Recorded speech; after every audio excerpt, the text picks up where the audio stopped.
Close your eyes and drift back to a time when the radio was our lifeline, and every song carried a memory. Maybe you recall the summer of 1967, when Van Morrison's Brown-Eyed Girl filled the air with sunshine and the joy of first love. A brown-eyed girl. Or perhaps you remember the powerful voice of Eric Burdon leading the Animals through the House of the Rising Sun. A house in New Orleans. Song that seemed to echo every heartbreak. And who could forget the playful energy of Sam the Sham and the Pharaohs shouting "Wooly Bully," sparking laughter and dance across America's jukeboxes. These songs were more than just music. They were companions to our youth, soundtracks to moments we still hold dear.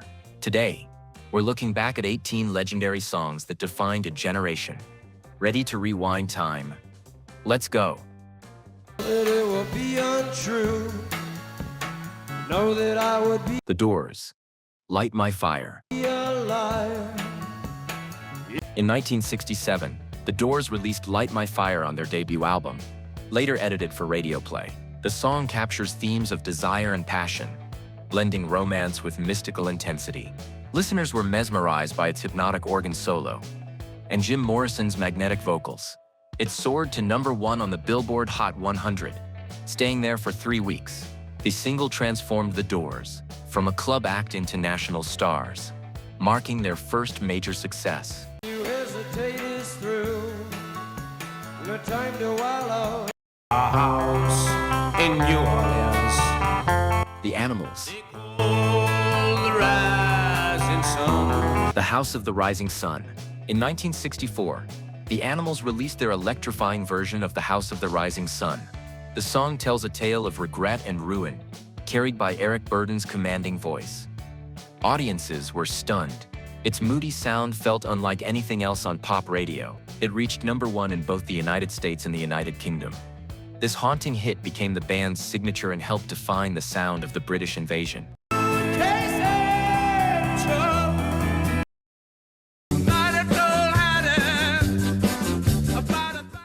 "Wooly Bully," Let's don't take no chance. released in 1965, "Wooly Bully" brought fun and energy with its driving beat and playful lyrics. The song encouraged dancing, with Sam's shouts giving it a carnival spirit. Fans loved its humor and groove, and it became a jukebox staple nationwide. It climbed to #2 on the Billboard Hot 100 and sold millions of copies. Though the band had other songs, "Wooly Bully" remains their defining moment of fame.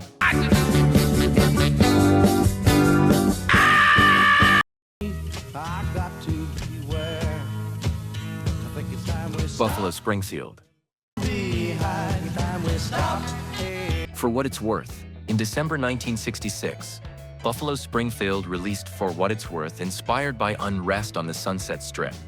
The song urged reflection, with Stephen Still's words calling for calm in turbulent times. Young listeners embraced it as an anthem for caution during a period of protest. By spring 1967, it reached #7 on the Billboard Hot 100. It became the group's signature song and foreshadowed the future voices of Crosby, Stills, Nash and Young. Field day for the heat.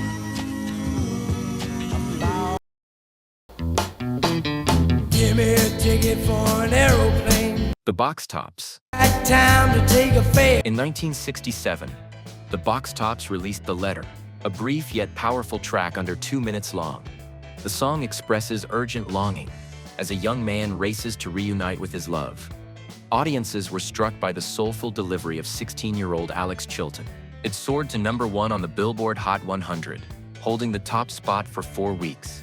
The single became the group's greatest triumph and a lasting piece of 60s pop history. My baby used to whip me a little.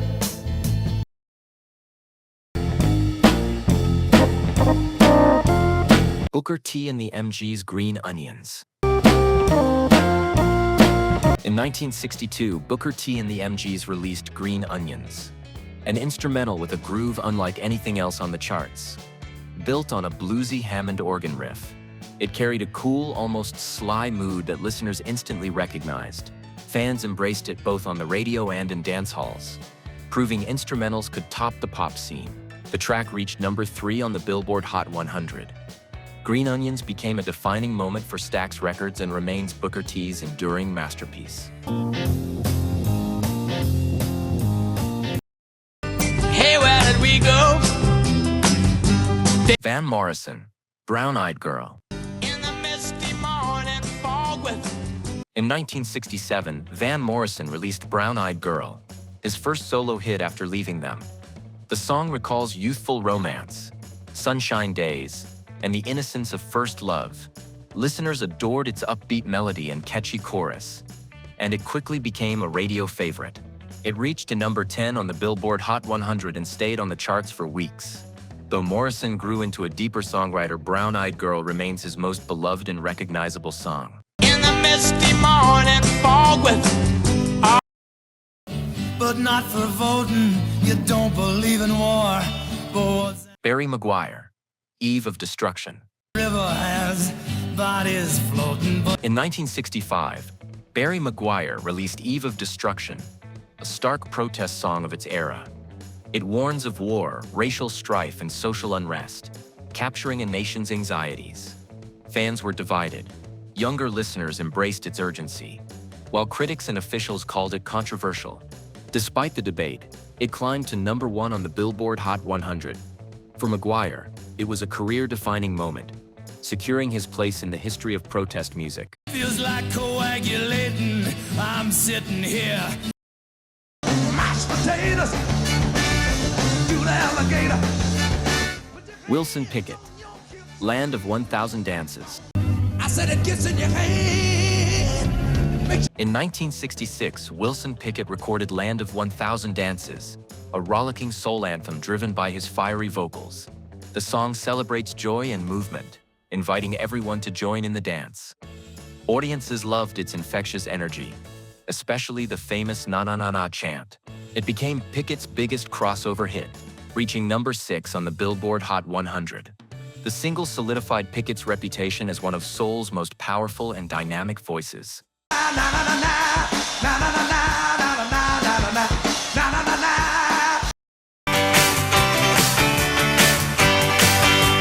The Bobby Fuller 4, I Fought the Law. In 1966, the Bobby Fuller 4 released I Fought the Law, originally written by Sonny Curtis of the Crickets. The song tells the tale of rebellion, crime, and inevitable defeat, a classic outlaw ballad in rock form. Fans connected with its defiant spirit, and it became a staple on American radio. The track reached number 9 on the Billboard Hot 100. Though Bobby Fuller's life was tragically cut short, this song endures as his lasting legacy.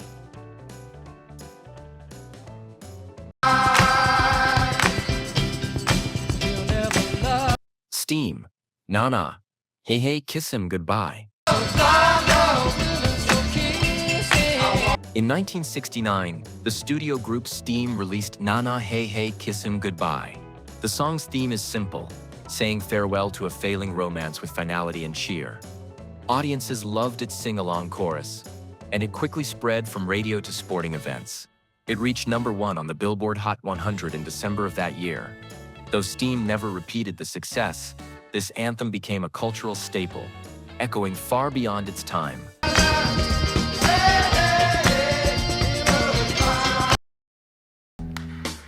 It's the time of the season.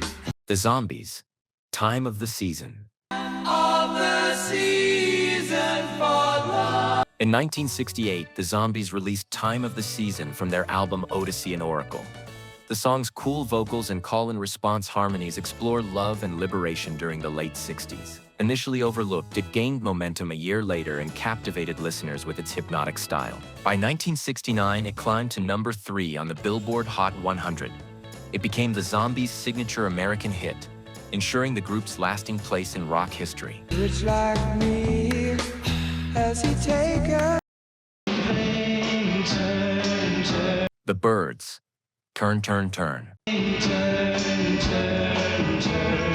In 1965, the Byrds released Turn, Turn, Turn, adapted by Pete Seeger from biblical verses. The song's theme is timeless, that every season in life has its purpose. Listeners embraced its folk rock harmonies, finding comfort in its message during uncertain times.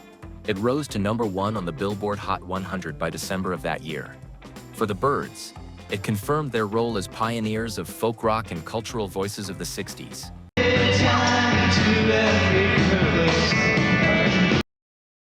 Soldiers from the sky. Staff Sergeant Barry Sadler, Ballad of the Green Berets. These are men, America's best. In 1966, Staff Sergeant Barry Sadler released Ballad of the Green Berets, honoring American Special Forces. The song reflects pride, duty, and sacrifice, resonating deeply with families during the Vietnam era. Audiences embraced it as a patriotic anthem, standing apart from the growing wave of protest music. It spent 5 weeks at #1 on the Billboard Hot 100. This song became Sadler's lasting contribution to American popular music and military tradition. Back at home, a young wife waits. The way she lied, The Zombies. She's Not There. she's not there. In 1964, the Zombies released She's Not There, their debut single. The song tells of heartbreak and mystery, framed by Colin Blunstone's haunting vocals. Listeners were captivated by its jazzy chords and innovative use of the electric piano. It reached #2 on the US Billboard Hot 100 and #12 in the UK. She's Not There announced the Zombies as fresh new voices in the British invasion. Well, no one told me about her.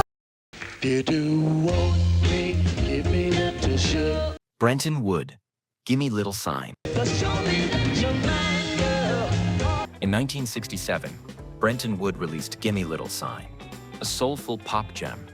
The song expresses the yearning for reassurance in love, delivered with Brenton's warm, easygoing style. Audiences loved its charm and catchy refrain, making it a favorite on AM radio. It climbed to #9 on the Billboard Hot 100 and became Wood's biggest success. To this day, it remains his signature song, remembered fondly by fans of 60s soul pop. Just give me some kind of sign, my baby. Don't want me. Just Vanilla Fudge, You Keep Me Hanging On. my heart. In 1967, Vanilla Fudge released their dramatic cover of the Supremes' hit You Keep Me Hanging On. The song's theme of emotional struggle was transformed into a slow, heavy, almost psychedelic meditation. Listeners were fascinated by its intensity, turning a Motown classic into a rock epic. It peaked at #6 on the Billboard Hot 100 in 1968. This version established Vanilla Fudge as pioneers of psychedelic rock and influential interpreters of soul music. Really don't need me. The pleasures of the journey to the center. The Amboy Dukes, Journey to the Center of the Mind. Along if you can. In 1968, the Amboy Dukes released Journey to the Center of the Mind, led by guitarist Ted Nugent. The song explores curiosity, imagination, and altered states of perception, a reflection of its era. Fans embraced its hard-driving guitars and vivid lyrics, making it a standout of psychedelic rock. It rose to #16 on the Billboard Hot 100, the band's only major hit. Though their fame was brief, this single remains their defining contribution to 60s rock history. As we close this journey through the music of our youth, we're reminded of how deeply these songs still move us. From the haunting beauty of the Zombies' Time of the Season, The way she lied, to the heartfelt pride of Barry Sadler's Ballad of the Green Berets. These are men, America's best. Each melody carries a memory, a story, and a piece of who we were. Thank you for sharing this trip down memory lane with us. And that's our journey through the golden soundtrack of a generation. Until next time, keep the music alive.